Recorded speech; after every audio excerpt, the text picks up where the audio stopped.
మేడారం మహా జాతరను పురస్కరించుకుని భక్తులకు ఎలాంటి ఇబ్బందులు కలగకుండా పక్కా ప్రణాళికతో ముందుకు వెళ్లాలని మంత్రి సీతక్క అధికారులను ఆదేశించారు.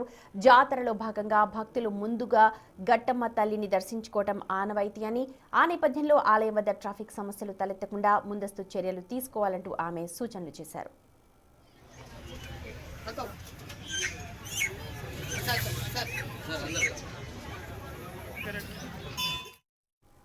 ములుగు జిల్లాలో పర్యటించిన మంత్రి సీతక్క గట్టమ్మ తల్లిని దర్శించుకుని అక్కడ ప్రత్యేక పూజలు నిర్వహించారు. అనంతరం కలెక్టర్ దివాకర్, జిల్లా ఎస్పీ సుధీర్ రామ్నాథ్ కేకన్, డిఎఫ్ఓ రాహుల్ కిషన్ జాదవ్ తో కలిసి క్షేత్రస్థాయిలో ఏర్పాట్లను పరిశీలించారు. ఈ సందర్భంగా తాడ్వాయి అటవీ శాఖ ఆధ్వర్యంలో ఏర్పాటు చేసిన జంగల్ సఫారీ హట్స్ ను మంత్రి సీతక్క ప్రారంభించారు. ప్రకృతి ప్రేమికులకు, పర్యాటకులకు ఇవి సరికొత్త అనుభూతి ఇస్తాయంటూ ఆమె పేర్కొన్నారు. కాబట్టి నూతనంగా తాడ్వాయి మండల కేంద్రంలో మరి తాడ్వాయి హట్స్ అని ఈ యొక్క ప్రదేశాన్ని చాలా అద్భుతంగా ఫారెస్ట్ శాఖ వారు తీర్చిదిద్దడం జరిగింది. మా సోదరిమణి కొండ సురేఖ గారి యొక్క ఆదేశాల అనుసారం ఫారెస్ట్ డిపార్ట్మెంట్ వారు చాలా మంచి మంచి ఈ ప్లేసెస్ తయారు చేశారు. ఇక్కడ సఫారీ కూడా ఉంది. మేము గతంలో వేరే ప్రాంతాలకు వెళ్ళి సఫారీ ఎక్కి అయ్యో మా ములుగులో సఫారీ లేదని బాధపడేవాళ్ళం.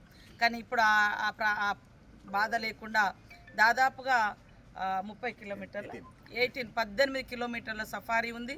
ఇందులో లోపల మంచి గుహలు, పాత కాకతీయుల కాలం నాటి మరి కోట ఇవన్నీ కూడా ఐడెంటిఫై చేయడం జరిగింది. ఇక్కడ ఉండడానికి కూడా మంచి రూమ్స్ కూడా ఇవ్వడం జరిగింది. హాట్ వాటర్ కూడా మనకి ఇక్కడ అంటే స్నానాలకు కూడా మంచి వేడి నీళ్ళు కూడా చలికాలం ఇవ్వడానికి ఉంది. తర్వాత పిల్లలు ఆడుకోవడానికి, పిల్లలు ఎంజాయ్ చేయడానికి, పెద్దలు కూడా మంచిగా బయట కాసేపు తిరగడానికి చాలా అద్భుతంగా తీర్చిదిద్దడం జరిగింది. కాబట్టి నూతన సంవత్సరం సందర్భంగా చాలామంది ఎక్కడెక్కడో వెళ్తూ ఉంటారు. ఒక దిక్కు బ్లాక్బెర్రీని మొన్ననే ఓపెన్ చేసినాం, ఇప్పుడు తాడ్వాయి హట్స్ని ఓపెన్ చేసినాం. మళ్ళీ ఒక 4 రోజులలో మంచి వ్యూ పాయింట్ కూడా ఉంది. మొత్తం జంగల్ అంతా కనబడుతుంది.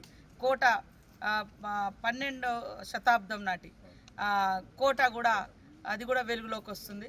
సో ములుగులో అడుగు పెట్టగానే ప్రతిదీ కూడా ప్రకృతి, అదేవిధంగా మరి ప్రాణవాయువు ఈ రెండింటిని కలగలిపి చేస్తున్నటువంటి అందాలను అదేవిధంగా ఆహ్లాదాన్ని ఇచ్చే విధంగా టూరిస్టుల కోసం, సమ్మక్క సారలమ్మ భక్తుల కోసం తయారు చేయడం జరుగుతుంది.